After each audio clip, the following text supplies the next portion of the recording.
चलो next setting हम लोग देखते हैं पोटेंशियल एनर्जी के बारे में। अब थोड़ा ये पार्ट बेटा ध्यान से समझना है यहाँ पे। नेक्स्ट हम लोग देख रहे हैं पोटेंशियल एनर्जी। कल मैंने बता दिया था कि दो तरह की एनर्जी होती है। एक हमने कौन सा देखा था, पोटेंशियल एनर्जी, और दूसरा कौन सा, काइनेटिक एनर्जी के बारे में। ठीक है। एक और चीज मैंने बता रखी थी इसके अलावा भी और भी बहुत सारी तरह की एनर्जी पॉसिबल है। जैसे देखा, light energy, sound energy, heat energy. लेकिन इस चैप्टर में जो पढ़ना है, हमें कौन सा पढ़ना था, एक पोटेंशियल एनर्जी और दूसरा कौन सा, काइनेटिक एनर्जी के बारे में पढ़ना। ठीक है। इन दोनों का जो समेशन था उसको हमने एक नाम दिया था, किसके बराबर, तो potential energy plus kinetic energy, ये हमारा क्या कहलाता है, मैकेनिकल एनर्जी। यही हमारा क्या होता है, मैकेनिकल एनर्जी। अब एक बात देखो यार, ये जो मैकेनिकल एनर्जी अपने पास, पोटेंशियल प्लस काइनेटिक जो बोलते हैं, इस चैप्टर में केवल हम इन्हीं दोनों तरह की एनर्जी के बारे में डिस्कस करेंगे। ठीक है। पोटेंशियल एनर्जी कैसे आता है, कब एक बॉडी के पास पोटेंशियल एनर्जी होगा, ये चीजें कल मैंने डिस्कस कर ली थी, हाँ है ना। पोटेंशियल एनर्जी कब एक बॉडी के पास होगा, ये चीजें मैंने कल डिस्कस कर ली थी। काइनेटिक भी कब किस कारण से होगा किसी बॉडी के अंदर, ये भी हमने देख लिया था कि एक बॉडी के अंदर अगर मान लो मोशन के कारण अगर कोई एनर्जी है तो उसको हमने क्या नाम दिया था, काइनेटिक एनर्जी। और अगर बॉडी के कॉन्फ़िगरेशन या पोजीशन के कारण अगर कोई एनर्जी आ रही है तो वो हमारी कौन सी होती है, पोटेंशियल एनर्जी। क्लियर है सभी को यहाँ तक, हाँ है ना, ये बताओ। चार्ज की वजह से भी पोटेंशियल होती है, हाँ बेटा। पोटेंशियल एनर्जी जो होगा वो दो मास, जैसे स्मॉल एम मास अगर दो सेपरेटेड हैं, ठीक है, मान लो दो मास हम लोगों ने लिया, एक स्मॉल m1 मास और m2 मास, ठीक है। अगर ये r डिस्टेंस से सेपरेटेड हैं, उसके लिए भी हम लोग पोटेंशियल एनर्जी की बात करेंगे। और अगर दो चार्ज जो है वो भी अगर किसी r डिस्टेंस से सेपरेटेड हैं, तो उस समय भी हम पोटेंशियल एनर्जी की बात करते हैं। अभी हमें इन दोनों के बारे में अभी नहीं पढ़ना है। ये जो दो मास के बीच का जो पोटेंशियल एनर्जी है वो हमें पढ़ना है ग्रेविटेशन वाले चैप्टर में, ठीक है। अभी इसकी बात नहीं करेंगे। और ये जो चार्ज वाला है, वो जो आप कहीं से देख करके आए हो, वो चार्ज वाला पार्ट जो है वो हमें 12th क्लास में देखना है। जब इलेक्ट्रोस्टैटिक जब फर्स्ट चैप्टर होगा उसमें हम लोग को देखना रहेगा कि दो चार्ज के कारण जो उनके बीच का जो ये जो सिस्टम फॉर्म होगा उसकी पोटेंशियल एनर्जी के बारे में हम उस समय देखेंगे। ठीक है। अभी बस इन दोनों के बारे में अभी नहीं डिस्कस करना है। ठीक है। अब एक बात देखो यार, ये चीज मैंने बोला था कि पोटेंशियल एनर्जी की बात किसके लिए करेंगे हम लोग, कि किसी भी एक कंजर्वेटिव फील्ड के लिए कर रहे होंगे। जहां भी एक तरह से कंजर्वेटिव फोर्स होगा या एक कंजर्वेटिव फील्ड होगा, उस समय हम लोग किसकी बात करेंगे, पोटेंशियल एनर्जी की बात करेंगे। ठीक है। अब एक और बात देखो यार, यहां से हमने देखा पहला पॉइंट ये है कि पोटेंशियल एनर्जी जो होता है वो किसी भी एक सिस्टम के लिए डिफाइन किया जाता है। पोटेंशियल एनर्जी किसके लिए डिफाइन करते हैं हम लोग, एक सिस्टम के लिए डिफाइन करते हैं। कभी भी एक सिंगल ब्लॉक या एक सिंगल ऑब्जेक्ट के लिए पोटेंशियल एनर्जी की बात हम लोग नहीं करेंगे। ठीक है। हमेशा दो तीन चार मासेज का जो एक सिस्टम होगा या एक जो भी अगर एक पर्टिकुलर सिस्टम होगा तो सिस्टम के पोटेंशियल एनर्जी की बात करेंगे, ना कि किसी एक पर्टिकुलर ऑब्जेक्ट के पोटेंशियल एनर्जी की बात करेंगे। ठीक है। जैसे एक और बात देखो, जैसे कल मैंने बताया था कि सपोज अगर आप एक स्प्रिंग को स्ट्रेच कर दे रहे हो, ठीक है। सपोज ये आपने क्या किया, स्प्रिंग के साथ एक ब्लॉक को कनेक्ट कर दिया, और अगर मैं इसको स्ट्रेच कर रहा हूं, अगर मैं इसको स्ट्रेच कर रहा हूं या फिर अगर कंप्रेस कर रहा हूं, तो क्या इसके अंदर एक पोटेंशियल एनर्जी आएगी, हाँ या ना। जैसे ही इस ब्लॉक को मैं स्ट्रेच कर रहा हूं या फिर अगर कंप्रेस कर रहा हूं तो इसके अंदर एक पोटेंशियल एनर्जी आएगी।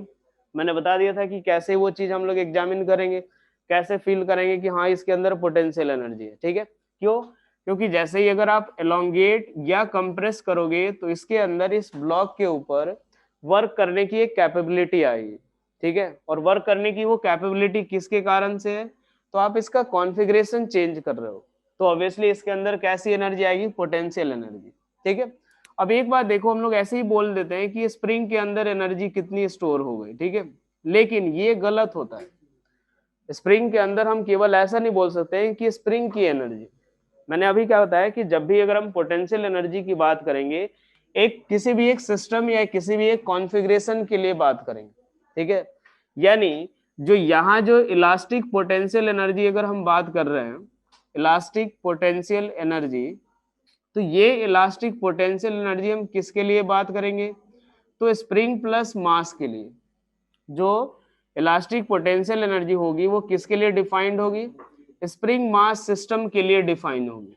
ठीक है, केवल स्प्रिंग मास के लिए केवल स्प्रिंग के लिए हम पोटेंशियल एनर्जी डिफाइन नहीं करेंगे। क्लियर हुई ये बात पहले, हाँ या ना ये बताओ।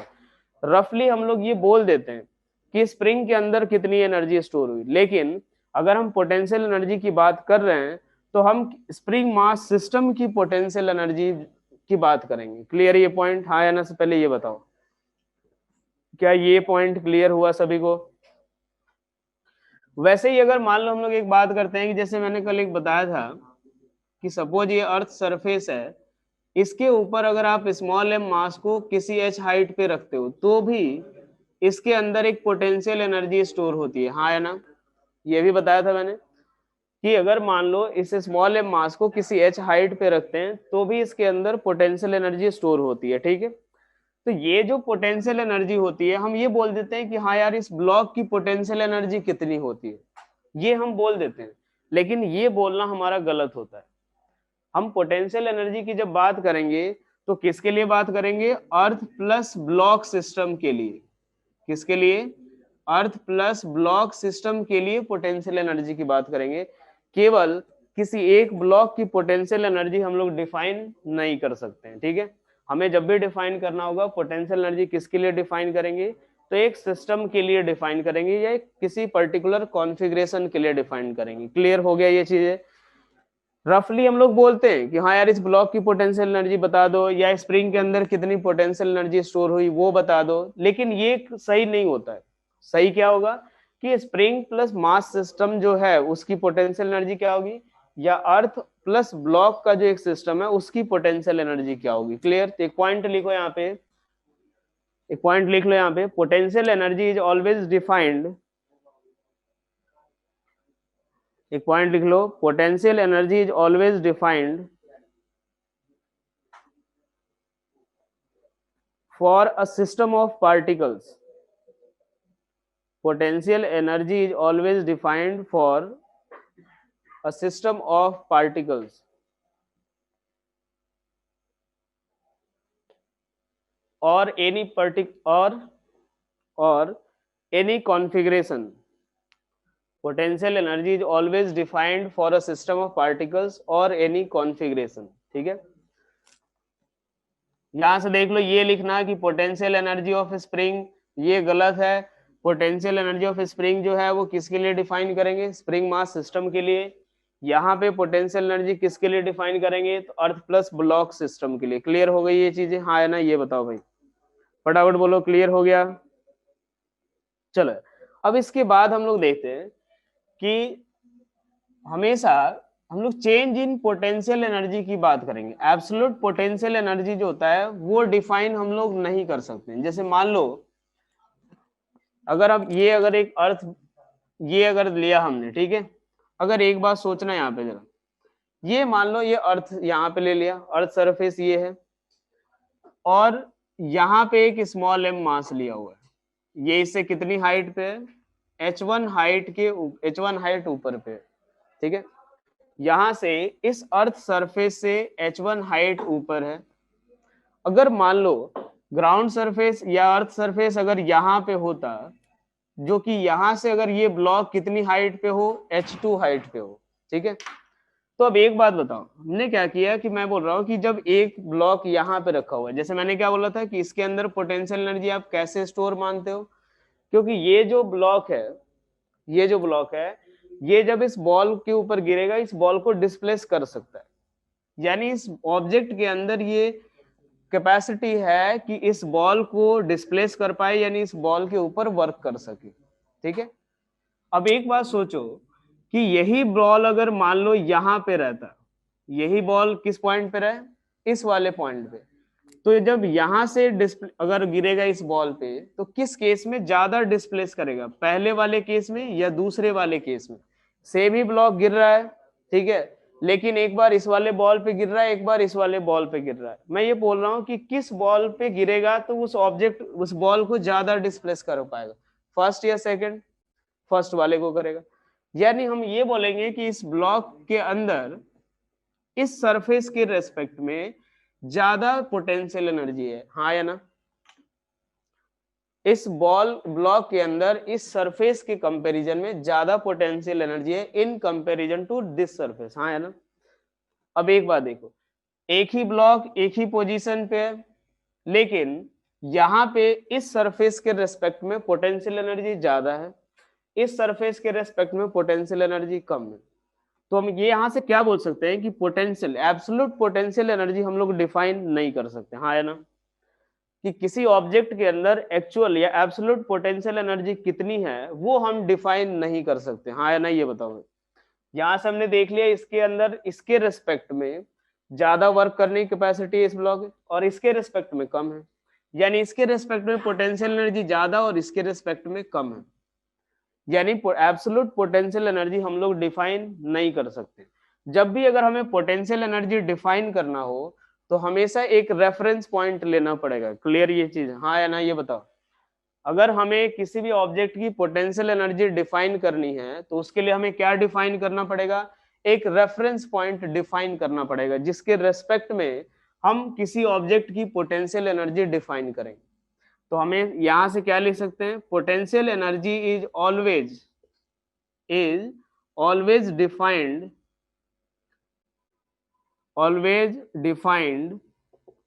with respect to a reference point। हमेशा पोटेंशियल एनर्जी जो होगा वो किसी ना किसी एक रेफरेंस पॉइंट के रेस्पेक्ट में डिफाइन होगा, ठीक है? यानी ये हम बोल सकते हैं कि एब्सोल्यूट पोटेंशियल एनर्जी हम डिफाइन नहीं कर सकते। जब किसी के रेस्पेक्ट में आप डिफाइन कर रहे हो यानी एब्सोल्यूट वैल्यू वो चीज नहीं फाइंड कर सकते, ठीक है? तो क्या लिख सकते हैं? Absolute potential energy doesn't exist. Absolute potential energy of a system doesn't exist.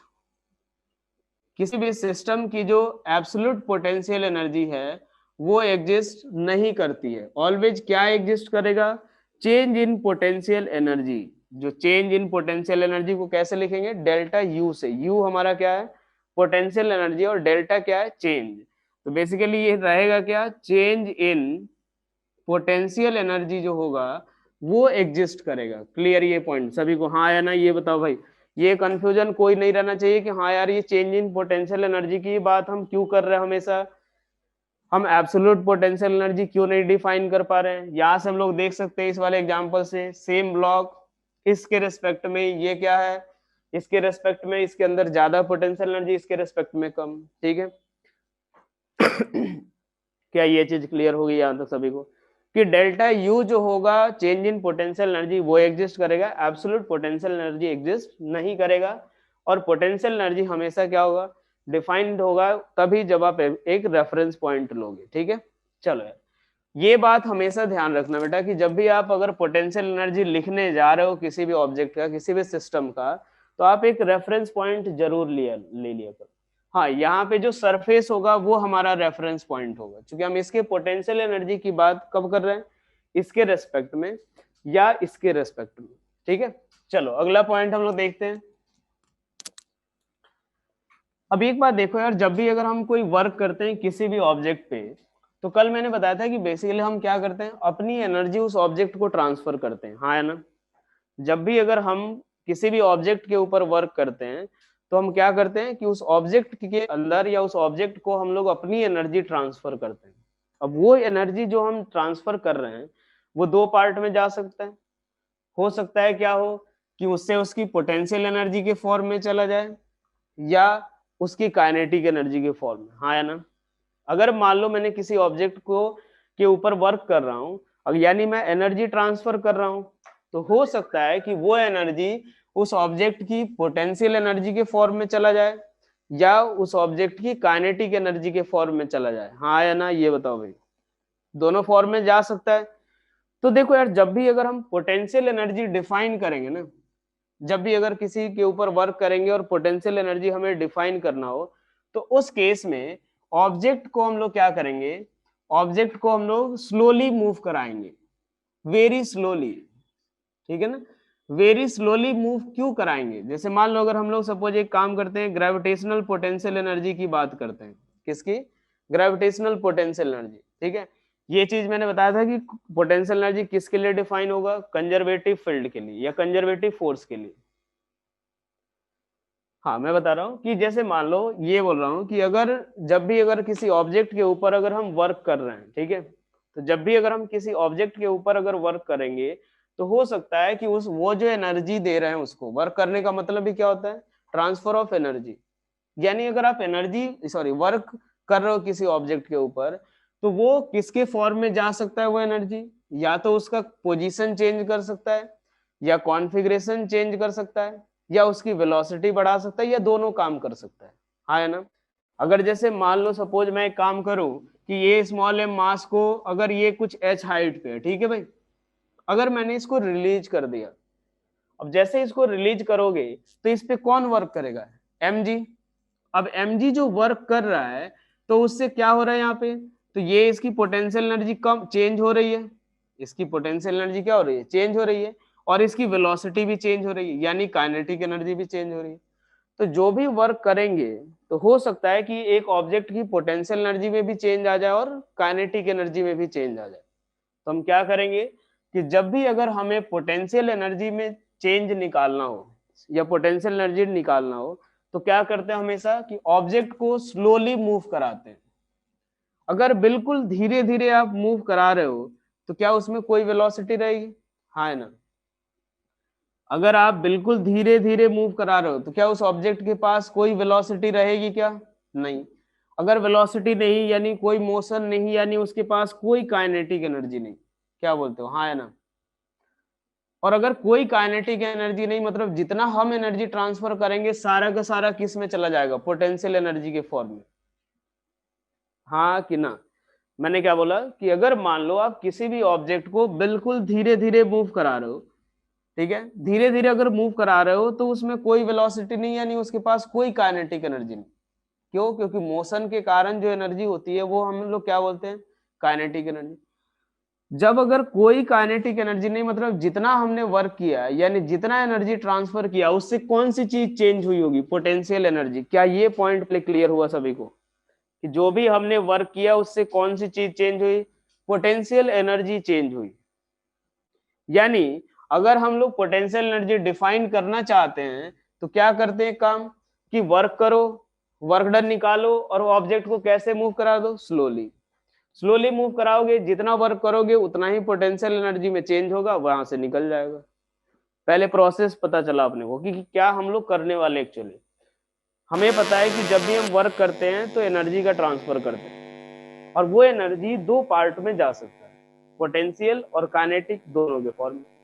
अगर हमने ऐसा कर दिया कि ऑब्जेक्ट को बिल्कुल धीरे धीरे ले जा रहे हैं, अगर मान लो हम लोग ऑब्जेक्ट को बिल्कुल धीरे धीरे मूव करा रहे हैं, ठीक है, अब क्लियर है? ठीक है, बिल्कुल धीरे धीरे मूव करा रहे हैं, तो उसमें कोई मोशन नहीं, यानी उसमें कोई काइनेटिक एनर्जी नहीं। और जब कोई काइनेटिक एनर्जी नहीं, मतलब जितना एनर्जी दिया उससे कौन सी एनर्जी, जितनी एनर्जी हमने दी होगी किसके फॉर्म में चली गई होगी? पोटेंशियल एनर्जी के फॉर्म में। तो पहला पॉइंट आप ये ध्यान रखना कि जब भी अगर आप पोटेंशियल एनर्जी डिफाइन करोगे, ऑब्जेक्ट को कैसे मूव कराना है? स्लोली मूव कराना है। क्या ये पॉइंट क्लियर हुआ सभी को? हाँ है ना? तो जब भी मैं पोटेंशियल एनर्जी डिफाइन करूंगा इस साल या अगले साल भी, उस समय मैं बताऊंगा कि ऑब्जेक्ट जो है उसको स्लोली मूव कराया गया है। ठीक है, अब एक बात देखो, ये जो पोटेंशियल एनर्जी जो रहता है, जब भी अगर एक कंजर्वेटिव फोर्स वर्क करता है, ठीक है, कंजर्वेटिव फोर्स जब भी वर्क करेगा, ठीक है, तो उस केस में क्या होगा कि वो वर्क जो होता है वो पोटेंशियल एनर्जी के फॉर्म में स्टोर हो जाता है।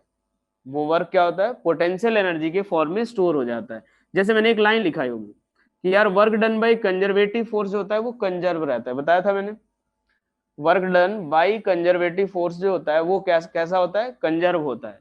जैसे मान लो स्मॉल एम मास है, इसको आपने ऊपर की तरफ थ्रो कर दिया किसी वेलोसिटी से, ठीक है, ये ब्लॉक क्या हुआ? यहां तक गया, एच हाइट तक।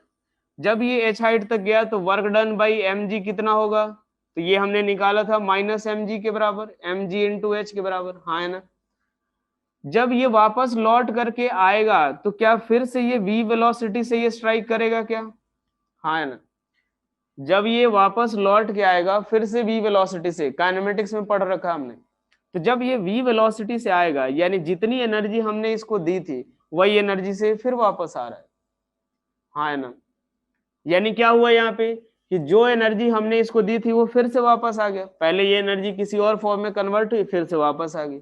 मतलब जो एनर्जी के साथ हमने यानी mg के द्वारा जो भी वर्क हुआ वो पहले किसी और फॉर्म में स्टोर हुआ, बाद में फिर से उसी फॉर्म में आ गया, तो कंजर्व भी तो रहा। क्लियर, पहले mg ने जो भी वर्क किया पहले किसी और फॉर्म में स्टोर हो गया, फिर उसके बाद वापस आया तो उतनी ही एनर्जी के साथ उसी फॉर्म में, तो एनर्जी कंजर्व। हाँ कि ना। तो ये जो पोटेंशियल एनर्जी की बात करते हैं वो हमारा कब करते हैं, जब एक कंजर्वेटिव फोर्स के अंडर में अगर एक ऑब्जेक्ट मूव कर रहा हो तब।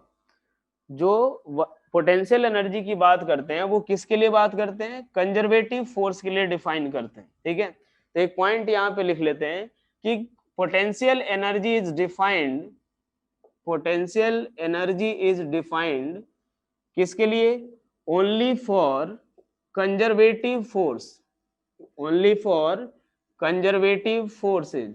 ठीक है, हमेशा किसके लिए डिफाइन करेंगे, कंजर्वेटिव फोर्स के लिए। ठीक है, अब एक बात देखो ये डिफाइन कर कैसे करते हैं मैथमेटिकली, तो चेंज इन पोटेंशियल एनर्जी जो होता है किसी भी कंजर्वेटिव फील्ड में या फोर्स में, अगर हम लोग जो पोटेंशियल एनर्जी डिफाइन करते हैं या चेंज इन पोटेंशियल एनर्जी वो किसके द्वारा होता है, बराबर होता है, तो minus of work done by external force के। जो change in potential energy define करते हैं वो किसके बराबर, minus of work done by external force. क्या ये पॉइंट अब क्लियर हुआ सभी को कि पोटेंशियल एनर्जी का डेफिनेशन हम लोग क्या लिख रहे हैं, पोटेंशियल एनर्जी कैसे डिफाइन करते हैं कि change in potential energy equals to work minus of, एक minute sorry, change in potential energy equals to work done by external force, minus sign नहीं आता है, change in potential energy equals to work done by external force. Last वाला देखो एक बार मैं बोल रहा हूं, लास्ट वाला पार्ट कौन सा है जो वर्क डन कंजर्व रहता है, या फिर ये वाले की बात कर रहे हो, लास्ट वाले में कौन सा थर्ड पॉइंट लिखा है ना। हाँ देखो मैं ये बोल रहा हूँ कि हमने ये चीज देख लिया कि किसी भी कंजर्वेटिव फोर्स या फील्ड के लिए में जब मोशन होगा तभी हम पोटेंशियल एनर्जी की बात करेंगे। मैथमेटिकली हम पोटेंशियल एनर्जी कैसे डिफाइन करते हैं, तो integration of D U equals to work done by external force. ठीक है, और कैसे मूव करना चाहिए, slowly, if object is moving slowly, ये चीज मैं बता रहा हूं, if object is moving slowly, क्योंकि जो भी अगर एक्सटर्नल फोर्स वर्क करेगा तो वो किस में जाएगा, पोटेंशियल एनर्जी के फॉर्म में स्टोर हो जाएगा। तो यही मैंने लिखा डेल्टा यू यानी change in potential energy equals to work done by external force, कब, जब ऑब्जेक्ट कैसे मूव करे, स्लोली मूव करे। अब एक बात देखो, मान लो कि कोई भी अगर एक कंजर्वेटिव फील्ड में अगर एक ऑब्जेक्ट स्लोली मूव कर रहा है, अगर हम एक्सटर्नल फोर्स लगा रहे हैं, ठीक है, एक्सटर्नल फोर्स मान लिया मैंने कितना लगाया, एफ एक्सटर्नल, तो ये एफ एक्सटर्नल को क्या लिख सकता हूँ, वर्क डन बाय एक्सटर्नल को क्या लिखूंगा, F external force dot D R vector. हाँ है ना, डी यू इक्वल टू मैं क्या लिख सकता हूँ, work done bye F external force dot D are. इस वर्क डन को क्या मैं ऐसा लिख सकता हूँ, हाँ है ना। अब एक बात देखो, अगर ऑब्जेक्ट स्लोली मूव कर रहा है, ऑब्जेक्ट कैसे मूव कर रहा है, स्लोली, तो जिस डायरेक्शन में कंजर्वेटिव फोर्स लगेगा उसके अपोजिट डायरेक्शन में एक्सटर्नल फोर्स लग रहा होगा। हाँ कि ना। मान लो कोई भी एक कंजर्वेटिव फील्ड ऐसे डिफाइन कर दिया, ये बस ऐसे फील्ड लाइन समझ लेना से, कोई भी कंजर्वेटिव फील्ड अगर ऐसा है, अगर इसमें अगर एक ऑब्जेक्ट को मैं मूव करा रहा हूं तो जितना कंजर्वेटिव फोर्स लग रहा होगा उतना ही मैं अपोजिट डायरेक्शन में एक्सटर्नल फोर्स लगाऊंगा, तभी तो ये स्लोली मूव करेगा भाई। हाँ है ना, अगर मैं इस फील्ड में एक कंजर्वेटिव फील्ड है, अगर इसमें मैं मूव करा रहा हूँ एक पार्टिकल को और वेरी स्लोली अगर मूव करा रहा हूँ तो जितना कंजर्वेटिव फोर्स उतना ही एक्सटर्नल फोर्स लगाऊंगा मैं, और क्या अपोजिट डायरेक्शन में।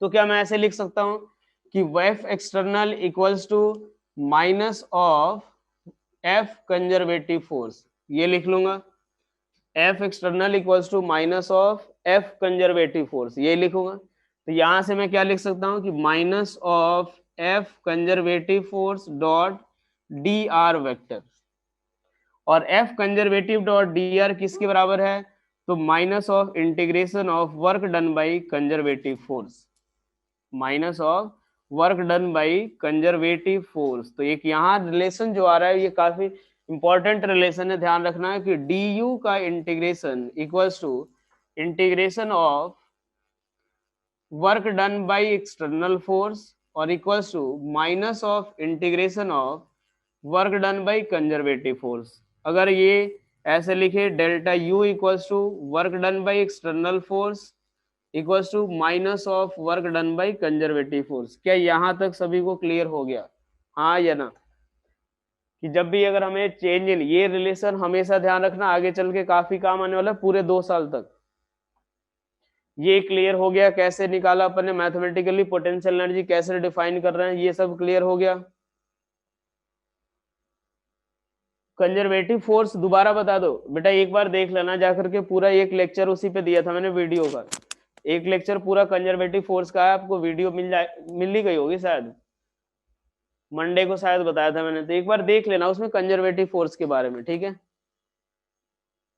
अच्छा इस वाले में चलो देखो, मैं बोल रहा हूँ कि यहाँ से एक पार्टिकल जब भी पोटेंशियल एनर्जी डिफाइन करते हैं, ठीक है, कैसे मूव कराते हैं, स्लोली मूव कराते हैं। स्लोली मूव कराने के लिए जिधर कंजर्वेटिव फोर्स उसके अपोजिट डायरेक्शन में एक्सटर्नल फोर्स।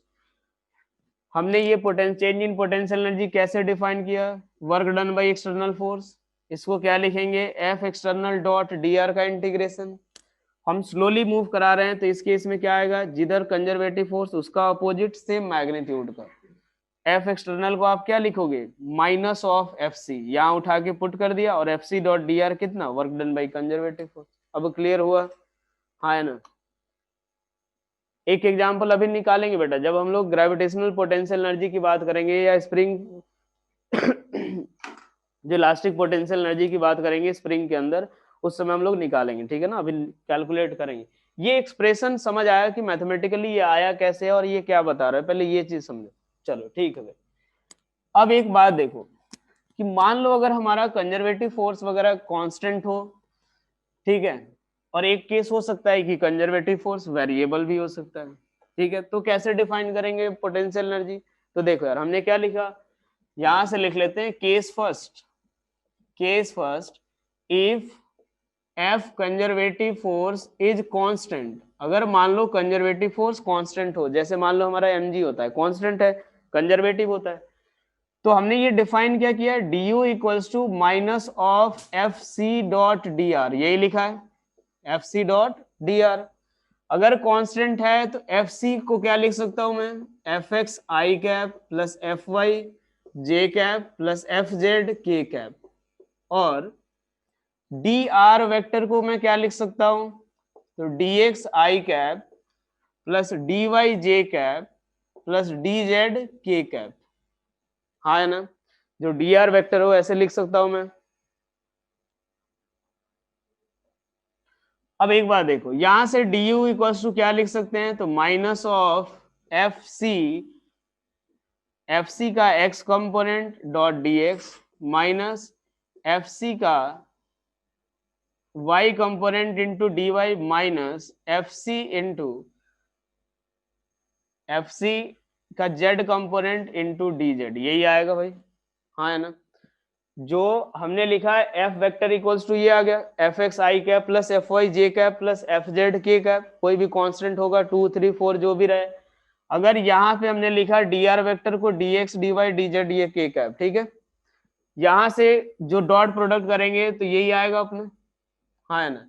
अब उसमें मान लो अगर हमने x1 से x2 किया तो ये कितना, ये y1 से y2 अगर डिस्प्लेस किया और z1 से z2, एक बात बताओ, फोर्स कांस्टेंट तो ये सारे x y z component constant होंगे, एफ एक्स बाहर नहीं, वही तो मैं बताने वाला था, तो ये कितना एफ सी एक्स बाहर आएगा, एफ सी एक्स बाहर, x1 से x2 रिप्लेस किया अपन ने तो ये माइनस साइन तो सब में है, बाहर ले लेता हूँ, तो क्या मैं इसको डेल्टा एक्स लिख दूं plus F C Y into कितना डेल्टा वाई, और minus plus F C Z into delta Z के बराबर, और यही डेल्टा एक्स किसके बराबर होगा भाई, तो x2 minus x1, delta Y किसके बराबर y2 minus y1, delta Z z2 minus z1, clear यहाँ तक सभी को? ये काम पहले भी कर चुके हैं अपन, जब ये वर्क डन निकाला था हमने पूरे में। और अगर मान लो अगर वेरिएबल हुआ तो वेरिएबल हुआ, अगर मान लो केस 2 अगर देख ले कि अगर एफ सी जो रहा वो हमारा क्या हुआ, वेरिएबल, तो उस केस में हमारा क्या एक्सप्रेशन रह जाएगा आपको कि एफ वर्क डन यानी delta U equals to minus of क्या लिखेंगे, F C dot D R. अब ये एक वेरिएबल रहेगा, तो जब वेरिएबल रहेगा तो बस यही एक्सप्रेशन रहने दो, F C X D X minus sign minus F C Y D Y minus F C Z D Z के, जहां से जहां तक मूव कर रहा हो पार्टिकल वहां से वहां तक इंटीग्रेट कर दो। क्या यहाँ तक क्लियर हुआ सभी को? हाँ है ना?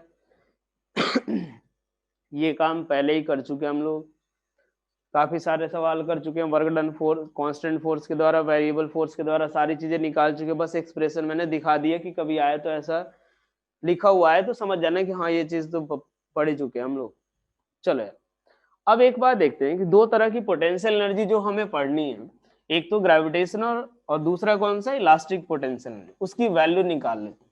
ठीक है, किसी ने बोला भी था कि चलो एग्जाम्पल ले लीजिए, यहाँ से देखो अब समझ आ जाएगा। अब ये एक्सप्रेशन जो बेटा जो ऊपर लिखा था हमने D U work done by external और work done by conservative force का, वो आप ढंग से याद रखना। ठीक है, आगे 12th वाले चैप्टर्स में भी यूज होगा, 11th के भी आगे के चैप्टर्स में यूज होगा। चलो यार भाई, तो बात करते हैं ग्रेविटेशनल पोटेंशियल एनर्जी की।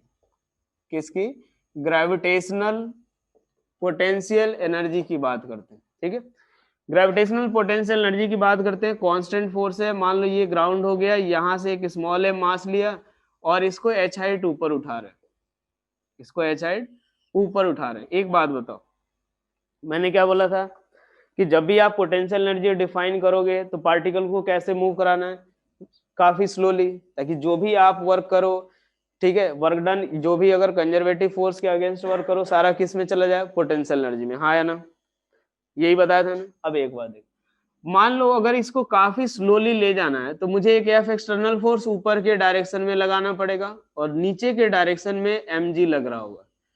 क्या F external equals to M G, क्या मैं F external equals to M G लिख सकता हूं?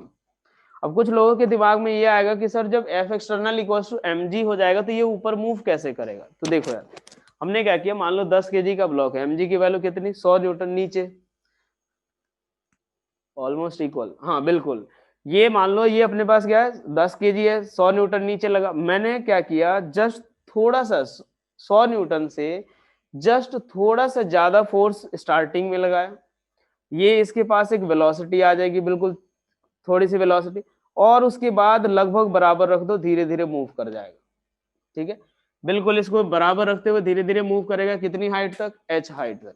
अब यहां से चाहो तो यहां से क्या लिख सकते हो, डी यू का इंटीग्रेशन, डी यू का इंटीग्रेशन इक्वल्स टू, चाहो तो ऐसे लिख सकते हो, work done by external force, या चाहो तो work done minus of work done by conservative force. यहां से देख लो, ये क्या लिख देते हैं, F external dot D are, दोनों से निकाल सकते हैं, दोनों सेम ही आएगा। यहां से क्या आएगा, F X, F external, F external ऊपर, डिस्प्लेसमेंट भी पार्टिकल का ऊपर, और ये कितना लगेगा, M G into displacement particle का कितना, कांस्टेंट फोर्स है, तो कहां से कहां तक, 0 से h। एम जी को क्या बाहर कर देना चाहिए, हाँ या ना, ये बताओ। इनके बीच का एंगल 0 डिग्री, cos 0, क्या लिखेंगे, एम जी को बाहर कर देते हैं, M G cos 0 1, D R का इंटीग्रेशन कहां से कहां तक, 0 से h हाइट तक मूव कराया। और उस समय पोटेंशियल एनर्जी, मैंने बताया था कि जब भी आप पोटेंशियल एनर्जी डिफाइन करो, एक पॉइंट जो है वो रेफरेंस पॉइंट के तौर पे लेते हैं।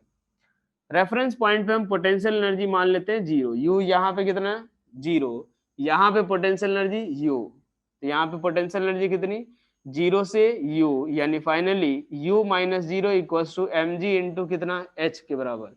यानी अर्थ की जो अर्थ और ब्लॉक का जो अर्थ और ब्लॉक जो सिस्टम हम बना रहे हैं, उसकी पोटेंशियल एनर्जी h हाइट पे कितनी होगी, mgh के बराबर। क्या ये क्लियर हुआ सभी को?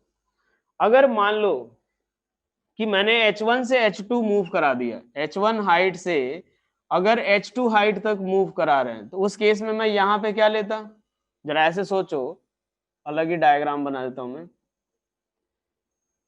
अगर मान लेते हैं अगर कुछ ऐसा हो जाए, ये हमारा अर्थ सरफेस है और ये हमारा रेफरेंस पॉइंट है, इसकी पोटेंशियल एनर्जी 0, ब्लॉक इनिशियली किसी H1 हाइट पे है, बाद में कितनी हाइट पे पहुंच गया, H2 हाइट पे। कितनी हाइट पे पहुंच गया भाई, H2 हाइट पे। अब उस केस में अगर हम पोटेंशियल एनर्जी निकालें, यहाँ पे U0 है, यहाँ पे U1 मान लो और यहाँ पे U2। अब एक्सप्रेशन तो यही आता पूरा, तो यहां से इस केस में क्या करते, तो du equals to mg into D R, और क्या आता, H1 से H2, H1 हाइट पे potential energy U1, H2 height पे पोटेंशियल एनर्जी U2, यानी फाइनली हमें क्या एक्सप्रेशन मिलेगा, तो U2 minus U1 equals to m into G into H2 minus H1, यानी बेसिकली हम क्या लिख सकते हैं, तो delta U equals to m into G into delta H। क्या ये सारे पॉइंट्स क्लियर हुए सभी को? ग्रेविटेशनल पोटेंशियल एनर्जी क्लियर हुआ?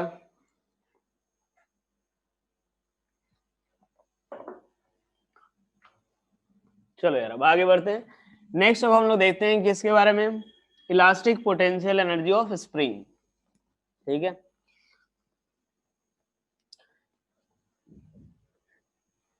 नेक्स्ट हम लोग देखते हैं elastic potential energy of spring. Elastic potential energy of spring, एक स्प्रिंग की इलास्टिक पोटेंशियल एनर्जी कितनी होगी। ठीक है, जैसे मान लो ये हमारा स्प्रिंग जो है वो नेचुरल लेंथ पे है। ठीक है भाई, ये इसकी नेचुरल लेंथ है। अब मैं इस ब्लॉक को क्या कर रहा हूं, एलोंगेट कर रहा हूं सपोज। ठीक है, एक काम करते हैं, इन जनरल ही निकाल लेते हैं। ठीक है, इनिशियली मान लो इनिशियली वो कितना एलोंगेटेड है, x1। कितना एलोंगेटेड है, x1। बाद में वो कितना एलोंगेट हो गया, x2। बाद में कितना एलोंगेट हो गया भाई, x2। क्या केस समझ आ रहा है मैं क्या ले रहा हूं, ये बताओ। मैंने क्या बोला कि इनिशियली एक ब्लॉक जो है, ये जो स्प्रिंग है नेचुरल लेंथ से x1 एलोंगेटेड है, बाद में कितना एलोंगेशन हो गया, x2। हाँ है ना, ये बताओ। ये हमारा इनिशियल पोजीशन है या इनिशियल कॉन्फ़िगरेशन है, और ये हमारा फाइनल कॉन्फ़िगरेशन है। ठीक है, मैं चेंज इन पोटेंशियल एनर्जी निकालना चाहता हूँ। तो यार एक बात बताओ, चेंज इन पोटेंशियल एनर्जी हमने कैसे डिफाइन किया है, तो integration of D equals to किसके द्वारा ले लेते हैं, चलो work done by external force ही ले लेते हैं, work done by external force. अब एक बात बताओ, हमें पता है यार जब पोटेंशियल एनर्जी डिफाइन कर रहे हैं ऑब्जेक्ट को स्लोली मूव कराएंगे, हाँ कि ना, ऑब्जेक्ट को कैसे मूव कराएंगे, स्लोली। स्लोली मूव कराएंगे, यानी एक बार देखो, जब ये किसी भी टाइम टी पे वो अगर एक्स डिस्टेंस पे था, तो वहां से dx डिस्टेंस मूव कराने में क्या मुझे एक्सटर्नल फोर्स किधर लगाना चाहिए, राइट या लेफ्ट, ये बताओ। मैंने क्या लिखा, du equals to work done by external force. ठीक है भाई, यही एक्सप्रेशन हमने लिखा था।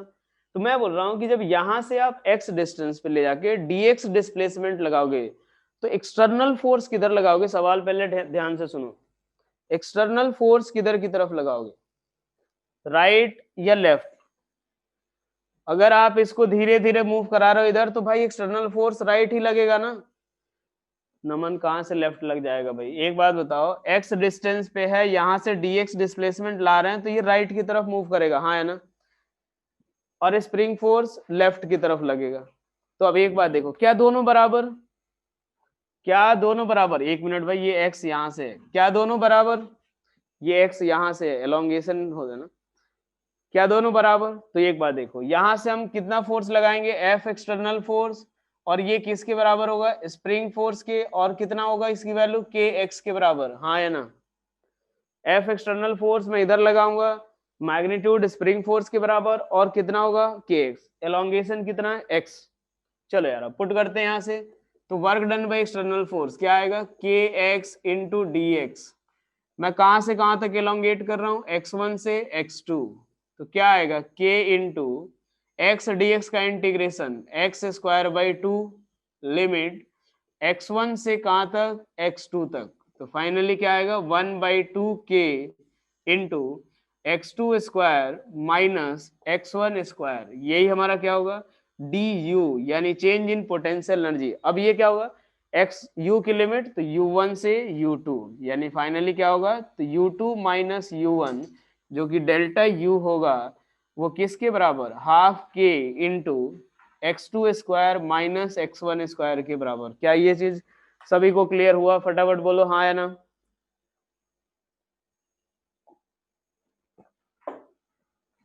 चलो अब अगर मान लो कि इनिशियल एलोंगेशन जो है वो 0 है, इफ x1 इक्वल्स टू 0, ठीक है, और x2 जो है वो x के बराबर है, तो स्प्रिंग के अंदर जो एनर्जी होगी वो कितना, x1 अगर 0 है तो पोटेंशियल एनर्जी को मैं क्या ले लेता हूँ 0, और जब x2 u है तो पोटेंशियल एनर्जी को u, तो फाइनली u इक्वल्स टू कितना आएगा हाफ के एक्स स्क्वायर, जहां पे ये जो x है वो या तो एलोंगेशन है या फिर कंप्रेशन है, या तो एलोंगेशन है या फिर कंप्रेशन। क्लियर यहां तक सभी को हाँ है ना, ये बताओ भाई, क्या ये चीज क्लियर हुआ सभी को कि स्प्रिंग को अगर आप एक्स से एलोंगेट करो कितनी एनर्जी, हाफ के एक्स स्क्वायर, कंप्रेस करो कितनी एनर्जी, हाफ के एक्स स्क्वायर, x1 से x2 change in potential energy half के x2 square minus x1 square. याद करो वर्क डन बाय स्प्रिंग इसका जस्ट नेगेटिव होता है, ध्यान रखना,